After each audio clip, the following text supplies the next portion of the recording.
እግዚአብሔር በስድስተኛው እግዚአብሔር ማለት ሰውን በመልካችን እንደምሳሌያችን እንፍጠር ብሎ በስድስተኛው ቀን የፈጠረው ያ ማንነት የወደቀው የአዳም ማንነት ነው ያለው ማለት ነው። ያልተቀበለ ክርስቶስን ያልተቀበለ ጌታ ኢየሱስ ክርስቶስን ለመቀበል ፈቃደኛ ያልሆነ ሰው ሁሉ የወደቀውን አዳም ማንነት ይዞ ነው የሚቆየው ማለት ነው። ስለዚህ ብዙ ጊዜ እንደነገርኳችሁ ይህ ማንነት መጨረሻው ሲኦል ነው። ሲሞት ወዲያው ወደ ሲኦል ይሄዳል። ከዛ ሲኦል ጊዜያዊ ማቆያ ነው። መጽሐፍ ቅዱስ ሲናገር ራእይ መጽሐፍ ላይ ሲኦልም ሞትም በፍርድ ጊዜ የመጨረሻው ፍርድ ጊዜ ወደ እሳት ባህር እንደሚጣሉ እግዚአብሔር ቃል ይናገራል። ስለዚህ ሰዎች ሲኦል ላይ የሚቆዩት ለጊዜው ነው። አያችሁ፣ የነጩ ዙፋን ፍርድ እስከሚሰጥ ድረስ በሲኦል እየተሰቃዩ ይቆያሉ። መጨረሻ ላይ ወደ እሳት ባህር ይጣላሉ። ስማቸው በሕይወት መዝገብ ላይ ያልተጻፈ ሁሉ በክርስቶስ ያላመነ ሁሉ ወደ እሳት ባህር እንደሚጣል የእግዚአብሔር ቃል ግልጽ በሆነ መንገድ ይናገራል። ስለዚህ ይሄ ኦልሬዲ መጽሐፍ ቅዱስ ላይ በጣም ብዙ ቦታ ላይ ማስረጃዎች አሉ። የተጻፈ የተነገረ ነገር ነው። ነገር ግን ይህ እንዳይሆን ለሰዎች ወንጌል ይሰበካል፣ ይነገራል። ሰዎች በክርስቶስ ኢየሱስ በማመን አዲሱን ማንነት አዲሱን ዘር የማይጠፋውን ዘር እንዲካፈሉ የእግዚአብሔር ልጆች እንዲሆኑ የዘላለም ሕይወት እንዲኖራቸው ነው ይህን ወንጌል የምንሰብከው ማለት። ስለዚህ ወንጌላችን ሃይማኖት ቀይር አይደለም። ኢየሱስን ተቀበል በኢየሱስ እመን ብለን ስንናገር ሕይወት ቀይር ነው፣ ማንነት ቀይር ነው እያልን ያለ ነው። ምክንያቱም አንተ የለበስከው ማንነት አንተ አሁን ያለ ማንነት ያስከው ማንነት በክርስቶስ ካልሆንክ የጥፋት ልጅን የቁጣ ልጅን የእግዚአብሔር ቁጣ በእርሱ ላይ ይኖራል ይላል ዮሐንስ ወንጌል ምዕራፍ 3 ላይ የእግዚአብሔር ቃል በጣም የሚገርም ቃል ይናገራል። ዮሐንስ ወንጌል ምዕራፍ 3 ከቁጥር 31 ጀምሮ ያለውን አነብላችኋል። እንደዚህ ይላል፣ ከላይ የሚመጣው ሁሉ ከሁሉ በላይ ነው። ከላይ የሚመጣው ከሁሉ በላይ ነው። ከምድር የሚሆነው የምድር ነው፣ የምድሩንም ይናገራል። ከሰማይ የሚመጣው ከሁሉ በላይ ነው። ያየውና የሰማውንን ይህን ይመሰክራል፣ ምስክሩንም የሚቀበለው የለም። ምስክሩን የተቀበለ እግዚአብሔር እውነተኛ እንደሆነ አተመ። እግዚአብሔር የላከው የእግዚአብሔርን ቃል ይናገራልና እግዚአብሔር መንፈሱን ሰፍሮ አይሰጥምና። አያችሁ፣ እግዚአብሔር የላከው የእግዚአብሔርን ቃል ይናገራልና እግዚአብሔር መንፈሱን ሰፍሮ አይሰጥምና። አባት ልጁን ይወዳል፣ ሁሉንም በእጁ ሰጥቶታል። በልጁ የሚያምን በኢየሱስ የሚያምን ማለት በኢየሱስ እመኑ ጌታን ተቀበሉ ስንል መጽሐፍ ቅዱሳዊ ነው። አያችሁ፣ በልጁ የሚያምን የዘላለም ሕይወት አለው። በልጁ የማያምን ግን የእግዚአብሔር ቁጣ በእርሱ ላይ ይኖራል እንጂ ሕይወትን አያይም። አያችሁ፣ በልጁ የሚያምን የዘላለም ሕይወት አለው። መቼ ሲባል በልጁ ባመነበት በዚያ ቅጽበት የዘላለምን ሕይወት ይቀበላል። ምክንያቱም ቅድም እንዳልኳችሁ አንድ ሰው ጌታ ኢየሱስ ክርስቶስን ለመቀበል ወንጌሉን ሰምቶ እጁን አንስቶ ክርስቶስን በሚቀበልበት ሰዓት ላይ አውቶማቲካሊ መንፈስ ቅዱስ አሮጌውን መንፈስ አሮጌውን ልብ ከሰው ውስጥ አውጥቶ አዲስ መንፈስ የእግዚአብሔርን ሕይወት የእግዚአብሔርን ማንነት የተካፈለ መንፈስ በውስጡ ያኖራል ማለት ነው። ስለዚህ ይህ ወዲያው በቅጽበት የሚሆን ነገር ነው፣ ሰዎች ጌታን በሚቀበሉበት ሰዓት ላይ ማለት ነው። አያችሁ፣ ወደ ሰማይ ሲሄድ አይደለም። ነገር ግን ክርስቶስን በሚቀበልበት ሰዓት ላይ ይህን ማንነት ሰው ይቀበላል። ለዚህ ነው በልጁ የሚያምን የዘላለም ሕይወት ይኖረዋል አይልም፣ አለው አለ። በቃ በልጁ ካመነ በዛ ቅጽበት የዘላለምን ሕይወት ተቀብለዋል። ቅድም እንዳልኳችሁ የዘላለም ሕይወት ማለት ዘዌ ይላል የእግዚአብሔር ቃል። ዘዌ ምንድነው ሲባል የእግዚአብሔር ሕይወት ነው። እግዚአብሔርን እግዚአብሔር ያሰኘው እግዚአብሔር ሕይወት ማለት ነው። ስለዚህ ሰዎች ክርስቶስን በሚቀበሉበት ሰዓት ላይ በዳግም ውልደት ከእግዚአብሔር ይህንን ሕይወት ይቀበላሉ ማለት ነው። በልጁ የማያምን ግን የእግዚአብሔር ቁጣ በእርሱ ላይ ይኖራል እንጂ ሕይወትን አያይም። አያችሁ፣ በክርስቶስ የማያምን ሰው ሁሉ ምንድነው ሲባል የቁጣ ልጅ ነው። የእግዚአብሔርን ቁጣ ተሸክሞ ነው የሚንቀሳቀሰው አሁን እንኳን ማለት ነው። ሰው ክርስቶስን ያልተቀበሉ ሰዎች ምንድን ናቸው ሲባል የቁጣ ልጆች ናቸው። ለዚህ ነው ጳውሎስ ቅድም ባነበብኩላቸው ኤፌሶ መጽሐፍ ምዕራፍ 2 ላይ የተናገረው ማለት ነው። ስለዚህ ሰዎች ክርስቶስን በሚቀበሉበት ሰዓት ላይ በልጁ ሲያምኑ የዘላለምን ሕይወት ይቀበላሉ። የዘላለምን ሕይወት ያልተቀበሉ ሰዎች ደግሞ የእግዚአብሔር ቁጣ በእነርሱ ላይ አሁን እንኳን እንዳለ የእግዚአብሔር ቃል ይናገራል። የቁጣ ልጆች እንደሆኑ የእግዚአብሔር ቃል ይናገራል። ሃሌሉያ! ኢየሱስ ጌታ ነው። ስለዚህ የቁጣ ልጆች ደግሞ መጨረሻው ምንድነው ሲባል ወደ ሲኦል ነው የሚሄዱት። ወዲያው በሚሞቱበት ሰዓት ላይ መንፈሳቸው ውስጣዊ ማንነታቸው ወደ ሲኦል ይሄዳል ማለት ነው። በመጨረሻው ደግሞ በፍርድ ጊዜ ወደ እሳት ባህር ይጣላሉ ማለት ነው። ለሰይጣንና ለወደቁ መላእክቶች ወደ ተዘጋጀ ወደ እሳት ባህር ይሄዳሉ። ቀንና ሌሊት እሳት ወደ ማይጠፋ ትሉ ወደ ማንቀላፋ ወደ ዘላለም ጥፋት ሰዎች ክርስቶስን ባለመቀበል ብቻ ወደዛ እንደሚጣሉ እግዚአብሔር ቃል በግልጽ ይናገራል። ስለዚህ ክርስቶስን መቀበል ለሰው ልጆች ሁሉ ኮምፕሮማይዝ የሚያደርጉት ነገር አይደለም። የሚደራደሩበት ነገር ይቀበላለሁ አልቀበል ምናምን የሚሉት ነገር አይደለም ወገኖቼ። ይሄ ሐሳብ የሰውን ሐሳብ የሰውን በጎ ፈቃድ አይደለም አሁን ያወራን ያለ ነው ማለት ነው። የእግዚአብሔር ዘላለማዊ ምክር ነው። የእግዚአብሔር ዘላለም ሐሳብ ነው።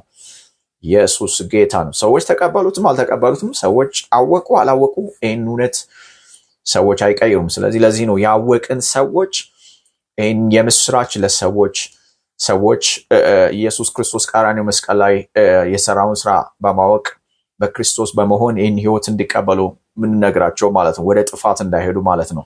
ኢየሱስ ለዘላለም ጌታ ነው። ሃሌሉያ። ኤፌሶን መጽሐፍ ምዕራፍ 2 ላይ ቀደም እያነበብኩላችሁ ነው የነበረውና የፈለኩት አንድ ሰው ጌታን በሚቀበልበት ሰዓት ላይ አዲስ ፍጥረት ይሆናል። ምክንያቱም ይህ አዲሱ ፍጥረት በክርስቶስ ውስጥ ነው እግዚአብሔር ያስቀመጠው። አሮጌውን ሰው በአዳም ውስጥ እንዳስቀመጠ በአዳም እንዳደረገ እግዚአብሔር አዲሱን ሰው ደግሞ በክርስቶስ ነው ያደረገው ማለት ነው። ኤፌሶን መጽሐፍ ምዕራፍ 2 ላይ ምን ይላል? ከ11 ጀምሮ ያለውን አነባለሁ። ስለዚህ እናንተ አስቀድሞ በስጋ አሕዛብ የነበራችሁ በስጋ በእጅ የተገረዙ በተባሉት ያልተገረዙ የተባላችሁ ይህን አስቡ። በዚያ ዘመን ከእስራኤል መንግስት ርቃችሁ ለተስፋውም ቃል ኪዳን እንግዶች ሆናችሁ በዚህም ዓለም ተስፋን አጥታችሁ ከእግዚአብሔርም ተለይታችሁ ያለ ክርስቶስ ነበራችሁ። አሁን ግን እናንተ በፊት ርቃችሁ የነበራችሁ በክርስቶስ ኢየሱስ ሆናችሁ በክርስቶስ ደም ቀርባችኋል። ወደ ማን? ወደ እግዚአብሔር ማለት ነው።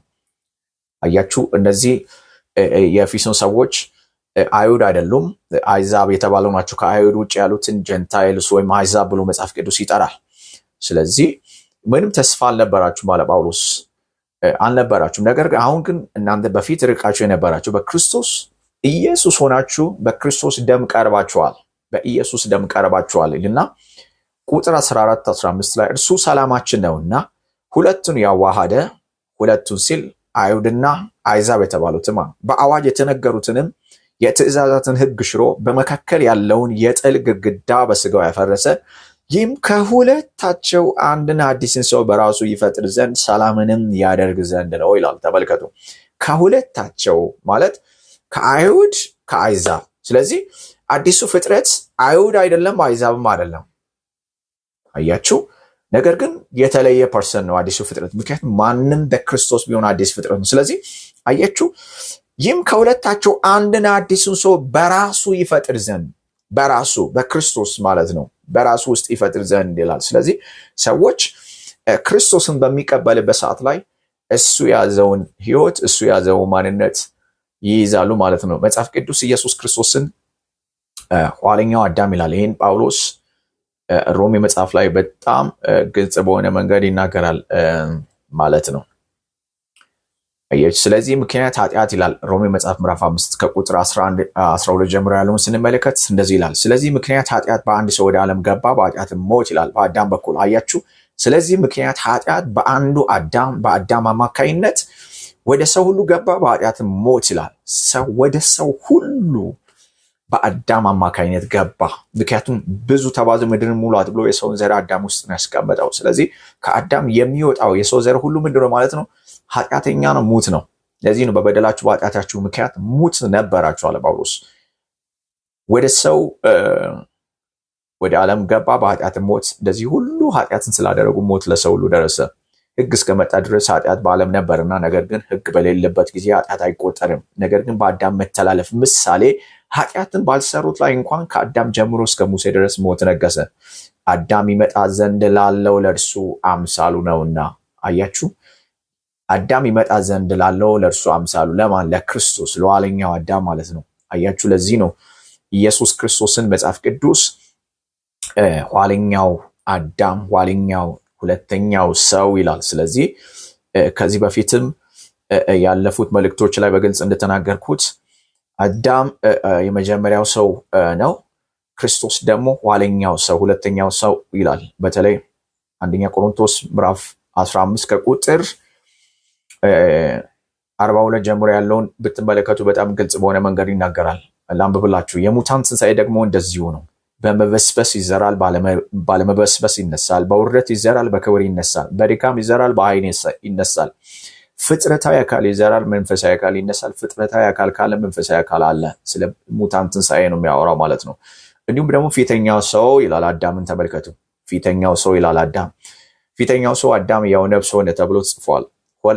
ኋለኛው አዳም ሕይወትን የሚሰጥ መንፈስ ሆነ ይላል። ፊተኛው ሰው አዳም፣ ኋለኛው አዳም ኢየሱስን ኋለኛው አዳም ብሎ ነው የሚናገረው የእግዚአብሔር ቃል። ስለዚህ ኋለኛው አዳም ምንድነው ሲባል ሰው ነው። ግን ምንድነው ሲባል ሕይወትን የሚሰጥ መንፈስ ነው። የመጀመሪያው አዳም ሕያው ነፍስ ሆነ ተብሎ ነፍሳዊ ፍጥረታዊ ነው የመጀመሪያው ሰው ማለት ነው። አያችሁ። ሁለተኛው ሰው ግን ሕይወትን የሚሰጥ ሕይወት ሰጪ መንፈስ ነው። ሁለተኛው አዳም ሁለተኛው ሰው ማለት ነው። ቁጥር 46 ላይ እንደዚህ ይላል፣ ነገር ግን አስቀድሞ ፍጥረታዊ ቀጥሎ መንፈሳዊ ነው እንጂ መንፈሳዊ መጀመሪያ አይደለም። የፊተኛው ሰው ከመሬት መሬታዊ ነው። አያችሁ። የፊተኛው አዳም ከመሬት ነው፣ መሬታዊ ነው፣ ከዚህ ዓለም ነው፣ በዚህ ዓለም ነው የተፈጠረው። ሁለተኛው ሰው ከሰማይ ነው። አያችሁ። ሁለተኛው ምንድነው ሲባል ሰው ነው፣ ግን ከየት ነው ሲባል ከሰማይ ነው። ከዛ መሬታዊ እንደሆነ መሬታውያን የሆኑት ደግሞ እንደዚሁ ናቸው። ሰማያዊው እንደሆነ ሰማያውያን የሆኑት እንደዚሁ ናቸው። አያችሁ። መሬታዊ እንደሆነ ስል መሬታዊ ማን ነው? አዳም ነው። መሬታውያን የሆኑት ሲል መሬታውያን ብሎ መጽሐፍ ቅዱስ የሚጠራቸው ማን ናቸው ሲባል በአዳም ያሉ ሰዎችን ነው። በአዳም የሆኑ ሰዎች፣ ከአዳም የመጡ ሰዎችን ነው። አያችሁ። እንደዚሁ እንደሱ ናቸው አለ። አያችሁ። ሰማያዊው እንደሆነ ሰማያዊው ማን ነው? ክርስቶስ ነው። ኋለኛው አዳም ማለት ነው። እንደሆነ ሰማያውያን የሆኑ ደግሞ እንደዚሁ ናቸው ይላል አንደኛ ቆሮንቶስ 15:48 ላይ። ስለዚህ ሰማያዊው ማን ነው ሲባል ኢየሱስ ክርስቶስ የእግዚአብሔር ልጅ ነው። ሰማያውያን የሆኑት እንደማን ናቸው ሲባል በክርስቶስ ኢየሱስ በማመን እሱ ይዞ የመጣውን ሕይወት የተካፈሉ አዲሱ ፍጥረት ማለት ነው። ለዚህ ነው ስለዚህ ማንም በክርስቶስ ቢሆን፣ በክርስቶስ መሆን የሚባል ነገር አለ ወገኖቼ። ስለዚህ አንድ ሰው በክርስቶስ በሚሆንበት ሰዓት ላይ ከአዳም ይዞ የመጣውን የትኛውንም አይነት ማንነት ያጣል። ምክንያቱም በክርስቶስ በሚሆንበት ሰዓት ላይ አዲስን ሕይወት ነው የሚካፈለው፣ አዲስ ማንነት የሚካፈለው። ለዚህ ነው ማንም በክርስቶስ ቢሆን አዲስ ፍጥረት ነው፣ አሮጌው ነገር ምን ሆነዋል? አልፈዋል፣ እነሆ ሁሉም አዲስ ሆነዋል። ስለዚህ በክርስቶስ በሆናችሁበት ቅጽበት አዲስን ሕይወት፣ አዲስን ማንነት፣ የእግዚአብሔርን ልጅነት በመንፈሳችሁ እንደምትካፈሉ የእግዚአብሔር ቃል ይናገራልና እነዚህ በመንፈሳችሁ የእግዚአብሔር ልጅ የሆኑት የእግዚአብሔርን ሕይወት የተካፈሉት ደግሞ አካላቸው በቅጽበት አይን አሁን ኢየሱስ ለብሶ ያለውን አይነት አካል እንዲሆን ይቀየራል ማለት ነው። ይሄ አካል የሚበሰብስ ነው፣ የሚሞት ነው፣ የሚጠፋ አካሉ ይበሰብሳል፣ የሚሞት ነው። ነገር ግን አሁን ኢየሱስ ክርስቶስ ለብሶ ያለው አካል የትንሣኤ አካል ነው። ስለዚህ ይህን አካላችንን እንደ ፊልጵስዩስ መጽሐፍ ምዕራፍ 3 ቁጥር 21 ላይ እንደተጻፈው ምን ያደርጋል? የተዋረደውን ስጋችን አካላችን የከበረውን የራሱን አካል እንዲመስል ይለውጣል ይላል። ስለዚህ በትንሣኤ ጊዜ ኢየሱስ ይህን አካላችን የራሱን አካል እንዲመስል ይለውጣል። መንፈሳችን የእሱ መንፈስ እሱን እንደሚመስል ሁሉ አካላችን የእሱ አካል እንዲመስል ይለውጣል ማለት ነው። ለዚህ ነው የእግዚአብሔር ቃል አንደኛ ዮሐንስ መልእክት ምዕራፍ 3 ላይ የእግዚአብሔር ልጆች ተብለን ልንጠራ አብ እንዴት ያለውን ፍቅር እንደሰጠን እንዲሁ ነን። ዓለም እሱ ስላላወቀ እኛን አያውቀንም። አሁን የእግዚአብሔር ልጆች ነን፣ ገናም እንደምንሆን አልተገለጠም። ዳሩ ግን ብገለጥ ኢየሱስ ሲመጣ እናየዋልና እሱን እንደምንመስል እናውቃለን። አያችሁ። ስለዚህ ለዚህ ነው ሮሜ መጽሐፍ 8 ላይ ጳውሎስ ይናገራል፣ እግዚአብሔርን ለሚወዱት እንደ ሐሳቡም ለተጠሩት ነገር ሁሉ ለበጎ እንደሚደረግ እናውቃለን። ልጁ በብዙ ወንድሞች መካከል ይላል። አያችሁ። ኢየሱስ አዳኛችን ጌታችን ብቻ ሳይሆን ኢየሱስ ወንድማችን እንደሆነ የእግዚአብሔር ቃል ይናገራል። ልጁ በብዙ ወንድሞቹ መካከል በኩር ይሆን ዘንድ አስቀድሞ ያወቃቸው፣ ከዚህ ቀደም እንደነገርኳችሁ አስቀድሞ ዓለም ሳይፈጠር በፊት በክርስቶስ ያወቃቸው የልጁን መልክ እንዲመስሉ፣ ልጁን እንዲመስሉ በሁሉ ማለት ነው፣ በመንፈሳቸው በውስጣዊ ማንነታቸውም በውጫዊ ማንነታቸውም ልጁን እንዲመስሉ፣ የልጁ መልክ እንዲመስሉ አስቀድሞ ወስነዋልና አስቀድሞ የወሰናቸው እነዚህን ደግሞ ጠራቸዋል። የጠራቸው እነዚህን ደግሞ አጸደቃቸዋል። አያችሁ። ጀስቲፋይ ያደረጋቸው በደሙ ማለት ነው። ያጸደቃቸውን ደግሞ እነዚህን አከበራቸው። ለምን ሲባል ልጁ በብዙ ወንድሞች መካከል በኩር ይሆን ዘንድ አስቀድሞ ያወቃቸው የልጁ መልክ እንዲመስሉ ማለት። ስለዚህ በክርስቶስ ኢየሱስ የተጠራ ነው ክርስቶስ እንድንመስል ነው። ስለዚህ ያ መምሰል ደግሞ የባህሪ ለውጥ አይደለም ወገኖቼ፣ የማንነት ለውጥ ነው፣ የአይደንቲቲ ለውጥ ነው። ምክንያቱም ኢየሱስ ክርስቶስ ወደ ዓለም ሲመጣ አዲስ ማንነት ይዞ ነው የመጣው፣ አዲስ የሰው ዝርያ ይዞ ነው የመጣው። ስለዚህ ሰዎች በክርስቶስ በሚሆኑበት ሰዓት ላይ ኮምፕሊትሊ አዲስ ፍጥረት ናቸው፣ አዲስ ማንነት አላቸው እንጂ አዳምን አይደለም የሚመስሉት። ስለዚህ ከአዳም የሆኑ ሰዎች አሉ፣ በክርስቶስ የሆኑ ሰዎች አሉ። ሁለት አይነት የሰው ዝርያዎች ናቸው አሁን በምድር ላይ ያሉት ማለት ነው። ስለዚህ ይህን መልእክት የምሰማኝ ሁሉ በክርስቶስ ኢየሱስ በማመን ክርስቶስን ካልተቀበላችሁ ይህን ማንነት እንድትቀበሉ ልጋብዛችሁ እወዳለሁ። ጸጋና ሰላም ይብዛላችሁ። ሻሎም